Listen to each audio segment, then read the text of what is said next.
Welcome back to the Dry Fire Journal. This is day 60, and today we're going to talk about rolling into our grip. You can tell that my firearm is completely safe because I have my barrel block. I don't have anything in the magazine well for this demonstration, but the cool part about the barrel block is that it lets me know there's nothing in this chamber or barrel. Once I close the slide, I know that I have a clear firearm and I can manipulate the trigger and do all the things I want to do. And I have a useful tool for dry fire. You're going to see that in just a moment. And you can get your very own barrel block by going to blocksafety.com, B-L-O-K safety.com. Use the code REDHAWK at checkout and get 15% off your entire order. Pretty cool stuff. Today we're going to talk about rolling onto our grip. And this is not a method for shooting live fire. This is not even a method that I want you to habituate and really put into yourself. This is a method to help expose yourself to what micro influences you may need, because the theme that we've been working on in the last few videos is trying to eliminate the serpentine path that we can wind up taking on the way to target if our support hand, when we meet, is just crashing onto the gun and pushing it off of its target trajectory.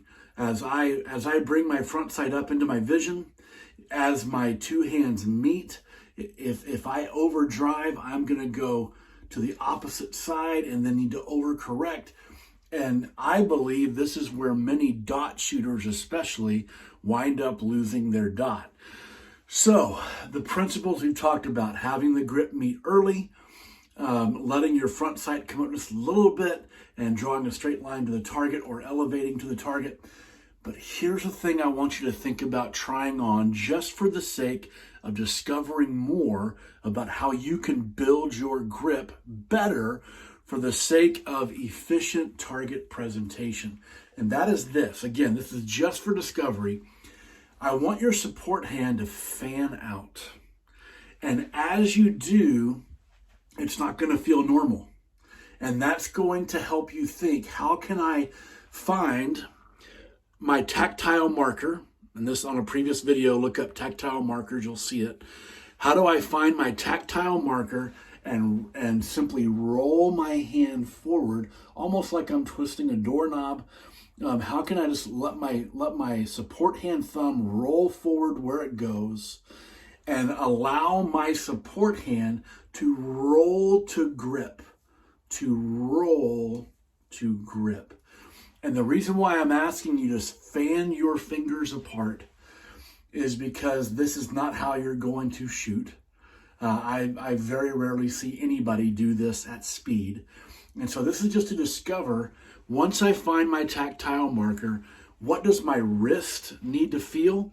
Specifically, what do I need to feel right here? What do I need to feel here? What do I need to feel here? Because if you want to try something cool, just put 4 fingers down here underneath your forearm and grip with your pinky, and you'll feel your arm doing its job. So as my hand fans out and as I build my grip, what am I feeling? And am I able to recognize in myself what this should feel like?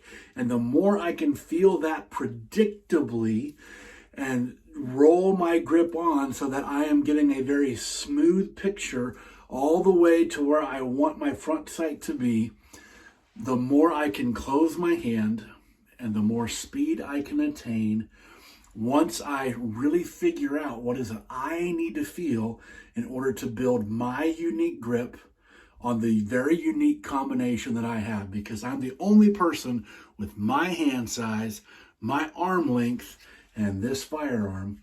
So what is your unique combination? What is your unique code in order to roll your grip where it needs to be? Give this some thought and give this some practice. And as you do this, I want you to give yourself permission to experiment wildly with this, because no one can teach you how to do this except for you. So Give it a shot. Let me know how it goes, and I'll see you tomorrow.